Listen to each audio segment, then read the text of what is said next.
Afala yatadabbaruna al-Quran walau kana min indi ghairillah. Had this Quran been from anyone besides Allah, lavajaduhu fi ikhtilafan kaseera.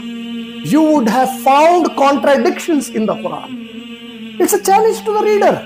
It's a challenge to the person who doesn't believe that this Quran is from Allah. So Allah says, you say this is not from Allah? Okay, take out a contradiction from it. And then imagine any writer writing a book and saying this, that take out a contradiction in my book. Yes, somebody can write some book. My father was this person, my mother's name is this is my family, you see, I don't have a contradiction in it.